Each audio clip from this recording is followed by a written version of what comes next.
দর্শক এনটিভি অনলাইনে আপনাদের স্বাগত জানাচ্ছি। আমি মোস্তাফিজুর রহমান। এই মুহূর্তে দাঁড়িয়েছি গাইবান্ধার সাগাটা উপজেলার উত্তর সাথালিয়া গ্রামে। আপনারা হয়তো পিছনে দেখতে পাচ্ছেন আমি একটি গরুর খামারে দাঁড়িয়ে আছি। আর এই দাঁড়িয়ে থাকার কারণ সম্পর্কে আপনাদের জানাবো। বিগত কয়েক বছরের ল্যাম্পির প্রভাবে কিন্তু এই খামারদের মধ্যে কিন্তু একটা চিন্তা চেতনা দেখা দিয়েছে এবং অনেক খামার কিন্তু ধসে গেছে।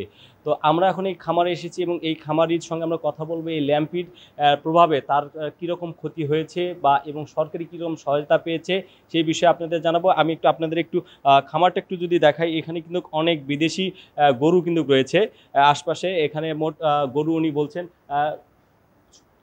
70টার মতো এখানে গরু রয়েছে। এগুলোতে তিনি দুধ সরবরাহ করেন এই সাগাটা থেকে শুরু করে ফুলছড়ি আশপাশ এলাকাগুলোতে। কিন্তু এই যে খামারিদের এখন একটা দুশ্চিন্তা, সেটা হচ্ছে এই ল্যাম্পি একটা দুশ্চিন্তা। এই ল্যাম্পির প্রভাবে কিন্তু অনেক খামারই কিন্তু তারা কিন্তু নিঃস্ব হয়ে যাচ্ছে।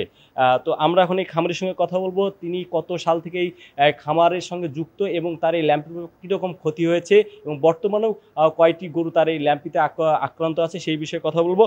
তো আপনি একটু বলবেন আপনার নাম কি, আর এই আপনার খামার কত সালে প্রতিষ্ঠা করেছেন এবং ল্যাম্পির প্রভাবটা আপনার খামারে কীরকম পড়েছে? আমার নাম মোহাম্মদ শাহিনুর মিয়া, বাড়ি হলে সাগাটা উত্তর সাতালিয়া। আমার 3 বছরে 8টা গরু আমার নষ্ট হয়েছে। আর আমাদের ফির আবার কয়েকটা গরু অ্যাটাক করছে। এলো সরকারি কোনো সহায়তা পাই না, নিজেরাই ভায়াল কিনা যে দেওয়া লাগে।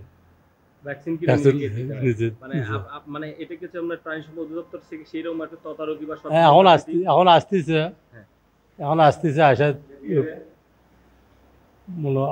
আসা পরিচালনা করে যাচ্ছে, ওরা আসে দেখতেছে।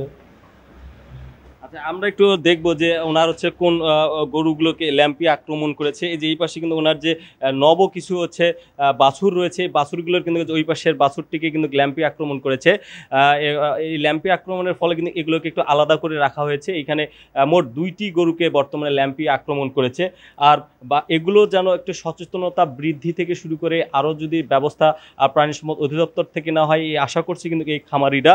আমরা একটু পিছনে আপনাদের একটু দেখাবো যে এই খামারে যে 70টা গরুর কিন্তু এখন এই ল্যাম্পির কিন্তু একটা ল্যাম্পির যে একটা প্রভাব কিন্তু যে কোনো মুহূর্তে ঘটতে পারে। এবং এই রকম হলে যারা নতুন খামারের এই গরুর খামারে যারা ঝুঁকছেন তারা কিন্তু এখান থেকে মুখ ফিরিয়ে নেবে। তো জানলেন এখানের খামারি কিন্তু জানাচ্ছে যদি এই ল্যাম্পির বিষয়টা যদি সরকারিভাবে যদি প্রচার প্রচারণার মাধ্যমে যদি একটু সচেতনতা বৃদ্ধি করা যায় এবং সরকারি ভ্যাকসিন যদি এই খামারিদের মধ্যে যদি দেওয়া যায়, সরবরাহ করা যায়, তাহলে কিন্তু অনেকটা কিন্তু এই ল্যাম্পের প্রভাবটা কিন্তু কমানো যাবে বলে তারা আশা করছেন। তো এই ছিল গাইবান্ধার সাগাটা থেকে সর্বশেষ।